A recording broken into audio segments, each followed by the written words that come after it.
வணக்கம், என் பெயர் வே. யுவராஜ். 10ஆம் வகுப்பு ஆ பிரிவில் படிக்கிறேன்.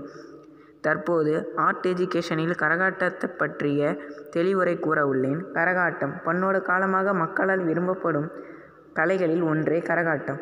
கரகம் என்னும் பித்தளை சொம்பையோ சிறிய குடத்தையோ தலையில் வைத்து தாளத்திற்கேற்ப ஆடுவதே கரகாட்டம். இந்த நடனம் கரகம், கும்பாட்டம் என்றும் அழைக்கப்படுகின்றது. கரக செம்பின் அடிப்பக்கத்தை உட்புறமாக தட்டி ஆடுபவரின் தலையில் நன்கு படியும்படி செய்வானர். தலையில் செம்பு நிற்கும் அளவு எடையை ஏற்றுவதற்கு செம்பில் மண்ணலையோ பச்சரிசியோ நிரப்புவார்கள். கண்ணாடியால் பூக்களால் அழகுடைய கரகக்கூட்டின் நடுவில் கிளி பொம்மையை பொருத்தி மூங்கில் குச்சியை செருக்கி வைத்து ஆடுவனர். இதற்கு நையாண்டி மேள இசையும் நாகாசுர தவியல், பம்பை போன்ற இசைக்கருவிகள் இசைக்கப்படுகின்றன. ஆணும் பெண்ணும் சேர்ந்தாடும் இந்த நிகழ்வில் சில நேரங்களில் ஆண் பெண் போன்று வேடமிட்டும் ஆடுவார்கள். மற்றும் இதற்கு இத்தனை பேர்தான் ஆட வேண்டும் என்ற வரைமுறை இல்லை. மற்றும் இது புறநானூறில் பாடலடியில் கரகம் என்ற சொல்லும் இடம்பெற்றுள்ளது.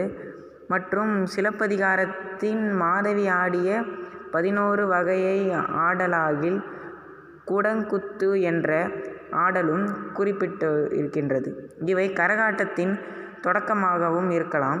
மற்றும் மதுரை, திண்டுக்கல், திருச்சி, தஞ்சாவூர், கோயம்புத்தூர் போன்ற மாவட்டங்களில் இது நடைபெறுகின்றது. நன்றி.